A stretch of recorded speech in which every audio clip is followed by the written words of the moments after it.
Good morning. Happy holidays. Nice little holiday ticket here. Lots of green and red, some orange too. How about that Seahawks game last night? Beat the Rams in first place in the NFC. Crazy game. Was one of the best I've seen in a long time. That is the biggest comeback ever in the history of the Seahawks. What were they down 16, 15, 16 in the it was wild. All right, we're jumping in. Fairgrounds, got you every day. A great weekend. Awesome racing this weekend. And I will tell you, if everybody here, Ted Armstrong puts out a meet stats email. I don't think he does it every day, but you can find that on my X. You can find that on his X. It's absolutely incredible. You'll find all sorts of meet angles. So I encourage you to check that out. All right, early pick 5. I like things under $50. It's a good play. There's an easy chalk, I think, in race 2. Race 1's a spread. We're not even going to talk about it. Hopefully we get a price. 7 taking a lot of money with the pace, might wire the field. But this is a wide open race, so spread there. The single, the sequence, the Babe Slayer, for sprinting 5.5 on the turf is 0 for 6. But, you look here, it was in the 12 post going 2 turns last out. That's not a great spot. Didn't have, necessarily the greatest effort. That was a 50. This is a 48 sprinting. So Steve cuts back here. Our good man, Jose Rides, been riding amazing at Fairgrounds since he arrived.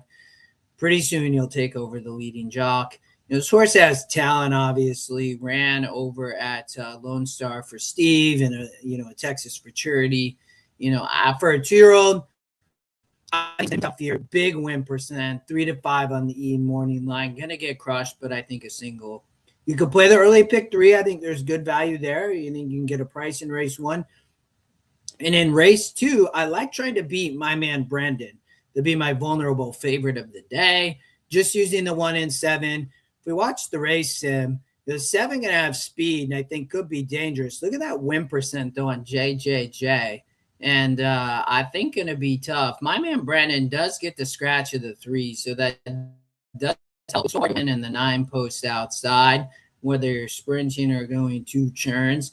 I'm going to try to be here in the pick 5 and pick 3s and daily doubles. Going to be the favorite. I'm going to try to beat. Barely wins the race sim. So, it's a tough post, and this horse doesn't have any speed. I mean, look at this. 0 for 7, broke 8, broke 3rd, broke 7th. You can look in the treble line, bumped wide, best dry late, but still only ran on for 2nd. And that was a 42. Is dropping, right? I mean, comes out much tougher made special in a state bred main claimer, but Custom Spark fits, got pressed last out. I think could get loose at this level. And JJJ going to be the price for the 2nd-time starter off the claim for Paco and Joe Sharp. Joe Sharp 0 for 12 on the turf so far. All his wins been on the dirt at 21%. Paco, not great on the turf, but dominating on the dirt. So I like the 1 there. I like the daily double. I like trying to beat the 9. We won't talk too much here. Spread race there. And then in race 5, my price play of the day, I guess we wouldn't call it a long shot, is Ari, the 2 horse. I think that sits a really good trip. Sam David Jr. is 3 for 7 on the turf so far, and all have been paying 13 plus bucks on average, 5 for 25 overall. Many of these faced each other last out in November 28th allowance. This horse needs pace. I think there's enough horses here to put some pace in the race. I don't think Birdie Call can wire the field. You got to spread a bunch here or go narrow, in my opinion. And so that's my price play, I think, coming off the pace. It's been facing tougher over at Evangeline's, but broke the maiden going 8, gets back to 8. Hopefully gets a little bit of a better ride. Pedroza was aboard last out, was wide and then way back, and hopefully gets a little bit closer to the pace. But going to be coming off the pace. I like it. Gets a nice inside post. And then using Lady Star. Talked about Paco on the turf hasn't been great, but I think this one can improve.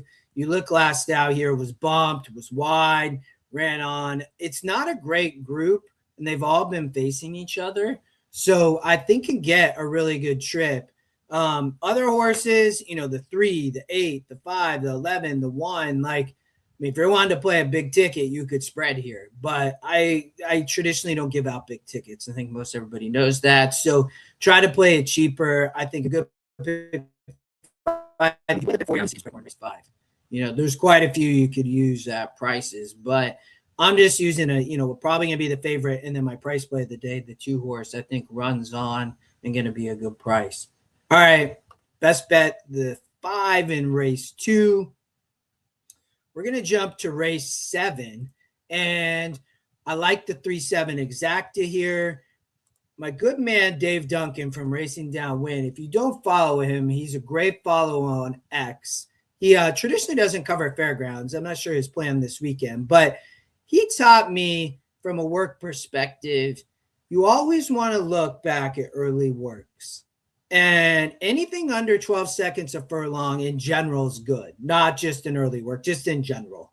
And when you see that happen in an early work, you know you have a horse that's ready to run.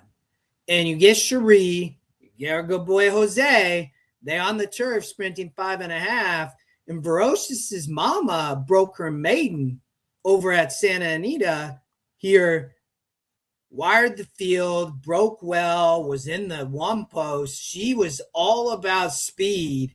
And I think you got the same thing here with this 2-year-old filly, and was very strong work there back on October 30th.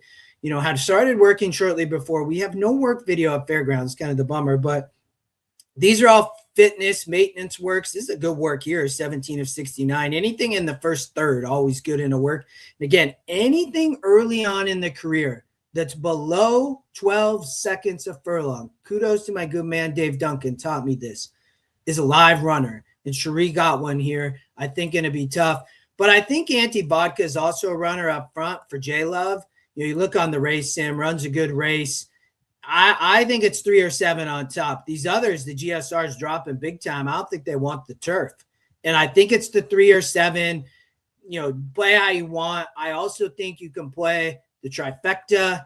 I only think the 3 or 7 can win. So you can play 3-7 over, the 3-7 and third, or just play it like this. You can play it both ways. You got some prices that could run on, I think, to finish in third, but I think only the 3-7 can win. So that would be my second best bet, along with that 5 in race 2. And then we'll close it down here. I think that Wozy Mox or Wozy Makes, this is not a great group in the last. I do think is a single. If we watch the race sim, we'll watch this here. I think she is the speed of the speed, 3 and up. I think finally gets the lead. Hasn't been on the lead yet. We'll look at that in a second. I think Rosa just takes them and wires the group. You can see how many horses I cut, and you could probably cut some others, but I just think runs them off their feet in the last race. Wins on the race and by over 2 lengths. Everybody else, I think, is running for underneath. I think that's where your single is. So I think you could play the late pick 5. I think you could play the late pick 6 if you have interest. I don't think you got to use big budgets. You can go narrow in some of those legs we talked about. It's a good sequence today. Great card. All right, y'all. We'll be back tomorrow. Good luck. Press that opinion and go Hawks. We'll chat soon.